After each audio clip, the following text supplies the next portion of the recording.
એકાકાર શ્રીજી સ્વામીનો અમને આધાર.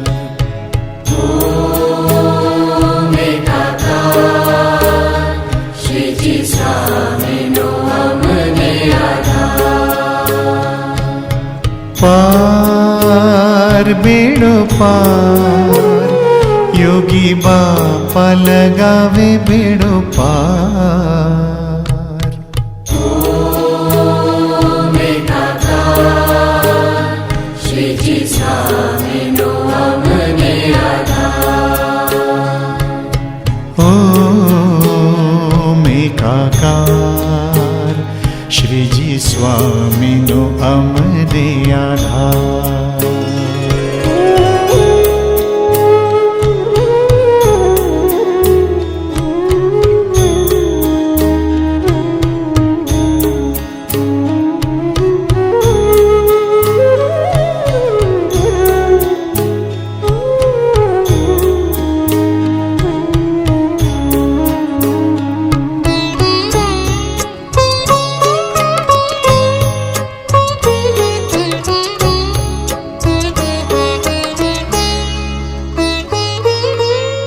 આદિ નથી જેનો અંત નથી એ અક્ષરધામ નિવાસી છે.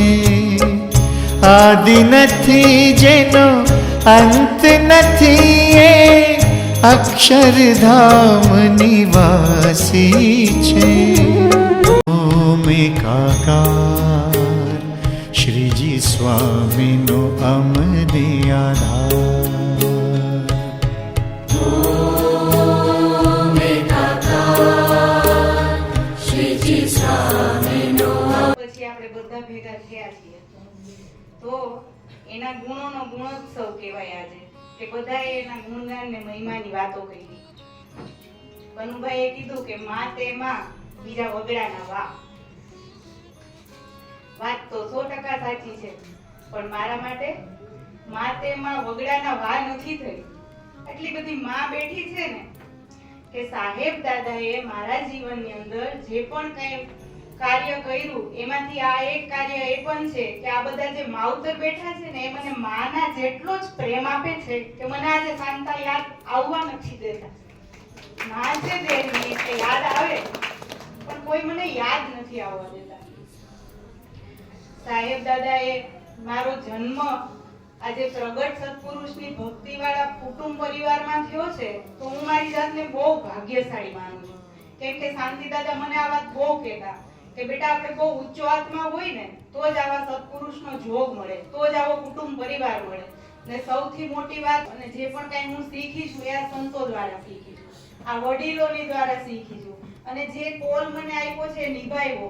અને આજે મારે આભાર એ વસ્તુનો પણ માનવો જોઈએ કે મને એટલા સક્ષમ વડીલો મળ્યા કે મમ્મીને ધામમાં જવાના છેલ્લા જે દિવસો હતા એની અંદર હર્ષદ દાદા અહીંયા પધાર્યા ને મારા ફઈને એવું કીધું કે થોભણ એકલો છે તો તારે એને જમાડવાનો. બાકી મને એવું હતું કે પપ્પા એકલા છે તો રસોઈવાળી બેન આવે કે રસોઈ બનાવશે, કારણ કે આ કઈ 1-2 દિવસ કે અઠવાડિયું માટે મમ્મી નથી ગઈ.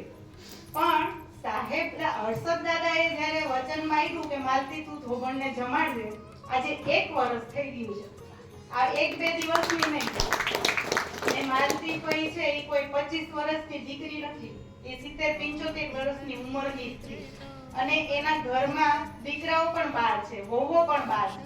એ પોતે એટલી ઉંમરના છે, ફુવાની તબિયત સારી નથી, છતાં પણ મારા પપ્પાનો આજ સુધીમાં મને કોઈ દિવસ ચિંતા નથી થઈ કે એ ક્યાં હશે કે શું કરતા હશે. કારણ કે માલતીબેન એ બેન નહીં, ઈ સ્વરૂપે પપ્પાને એની માં મળેલી છે. એટલે હું તો દીકરી છું પણ એને તો માં મળી ગઈ છે.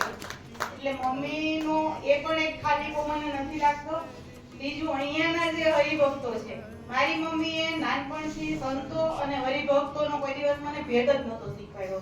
કારણ કે એ જીવતી હતી જેવું. એને કોઈ દિવસ સંતો સાથેનું, જગતના વ્યવહારો સાથેનું કે કોઈ દિવસ કે આને સાધુ કહેવાય કે એને આમ સાચવવાના, જગતથી સંબંધથી જોડાયેલા છે એને આમ સાચવવાના, સત્સંગી છે ને, એને કોઈમાં ભેદ જ નહોતો રાખ્યો. તો મને ક્યારેય કોઈ ખ્યાલ જ ન આવ્યો કે રણછોડ કાકા એ મારા સગા કાકા નથી થતા ને જે માથા સુરિયા છે એ મારા સગા કાકા.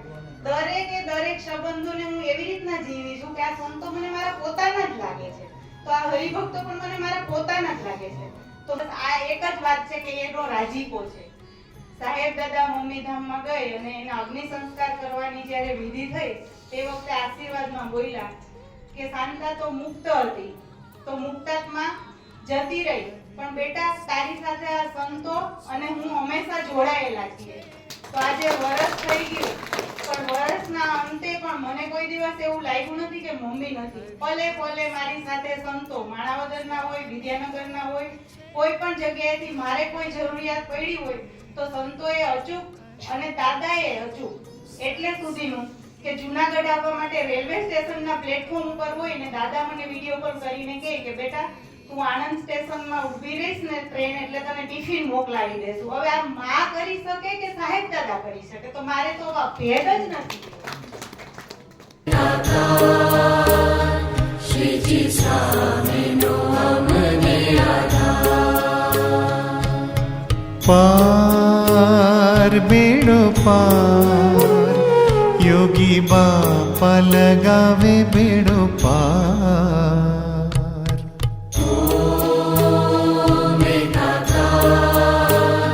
શ્રીજી સ્વામીનો અમને આધાર.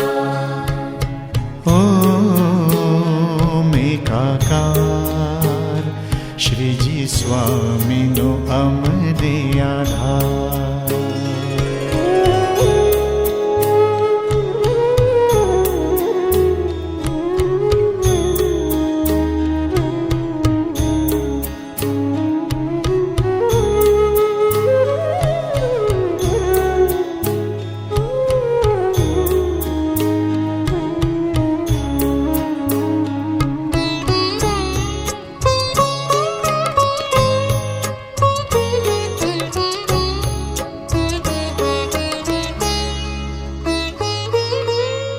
આદિ નથી જેનો અંત નથી, એ અક્ષરધામ નિવાસી છે.